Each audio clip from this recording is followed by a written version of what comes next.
চাঁদার দাবিতে অস্ত্রবাজির ঘটনা বাড়ছে চট্টগ্রামে। বেপরোয়া সন্ত্রাসীরা প্রকাশ্যে গুলি করতেও দ্বিধা করছে না। টানা বেশ কয়েকটি ঘটনার পর বেড়েছে আতঙ্ক, উৎকণ্ঠা। অস্ত্রধারীদের বেশিরভাগই অধরা। পরিস্থিতি অবনতির জন্য আইন শৃঙ্খলা রক্ষাকারী বাহিনীর দুর্বলতাকে দুষছেন অপরাধ বিশ্লেষকরা। ভোগান্তি ভুলে চলে আসুন রিগালে। ওয়ারেন্টি সহ স্টাইলিশ কালেকশন নিয়ে রেডি রিগাল ফার্নিচার।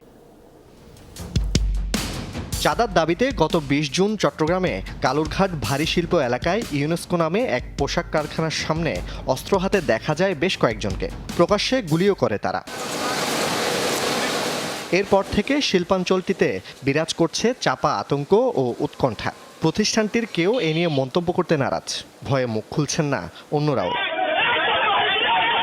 একদিন পর গত ২১ জুন বাকলিয়ায় শাকিল নামে একজনের কাছে ৫০,০০০ টাকা চাঁদা না পেয়ে দেশীয় অস্ত্র নিয়ে তার বাসায় হামলা চালায় দুর্বৃত্তরা। স্থানীয়রা ধাওয়া দিলে পালিয়ে যায়। ঘটনাস্থল থেকে রামদা, রড ও ছুরি উদ্ধার করে পুলিশ। এর আগে চলতি বছরের ২৮ ফেব্রুয়ারি চন্দনপুরা এলাকায় স্মার্ট গ্রুপের চেয়ারম্যান মোস্তাফিজুর রহমানের বাসা লক্ষ্য করে গুলি করে সন্ত্রাসীরা। কোটি টাকা চাঁদা না পেয়ে বিদেশে পলাতক শীর্ষ সন্ত্রাসী সাজ্জাদ আলী খানের সহযোগীরা এ ঘটনা ঘটায় বলে অভিযোগ আক্রান্তদের। চাঁদার দাবিতে একের পর এক প্রকাশ্য অস্ত্রবাজি ও সন্ত্রাসী কর্মকাণ্ডে প্রশ্ন উঠেছে সাধারণ মানুষের নিরাপত্তা এবং আইন শৃঙ্খলা পরিস্থিতি নিয়ে। এগুলোর বিরুদ্ধে কঠোর আইনগত ব্যবস্থা নেওয়া হোক, যাতে কঠোরভাবে শাস্তি হয়, আইনসঙ্গত এবং সাধারণ মানুষের স্বস্তি থাকে। গ্রেপ্তার করবে, আদালত জামিন দিবে, ওরা জামিনে বেরিয়ে আসবে, আবার অপরাধ করবে।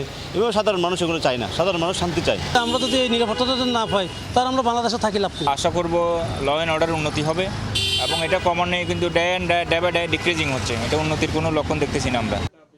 পরিস্থিতি অবনতির জন্য প্রশাসনের ব্যর্থতাকে দুষছেন অপরাধ বিশ্লেষকরা। তারা এত বেপরোয়া কেন? অস্ত্র যেভাবে তারা ওপেন ফায়ার করতেছে, প্রদর্শন করতেছে, নিরাপত্তার জন্য প্রশাসন যে হার্ড লাইনে যাওয়া দরকার সেটা আমরা দেখছি না। আমরা মনে করি এটা রাষ্ট্রের একটা বড় ধরনের দুর্বলতা। প্রতিটি ঘটনা তদন্তের পাশাপাশি জড়িতদের ধরতে পুলিশের একাধিক টিম সক্রিয় বলে দাবি সিএমপি কমিশনারের। চাঁদাবাজ বা সন্ত্রাসী যেই হোক না, তার কোনো দল নাই, কিন্তু সে হলো সমাজের জন্য ক্ষতিকর এলিমেন্ট। পুলিশের পোশাকই, সাদা পোশাকই, ডিবি এবং আমাদের কাউন্টার টেরোরিজম সবই আমাদের এনগেজ করা আছে। আমরা এদেরকে খুঁজে বেড়াচ্ছি, যখনই পাবো আমরা তাদেরকে কঠোর আইনগত ব্যবস্থা গ্রহণ করা হবে। এ ব্যাপারে কোনো ছাড় নাই। জুবাইদ ইবনে শাহাদাত, যমুনা নিউজ, চট্টগ্রাম।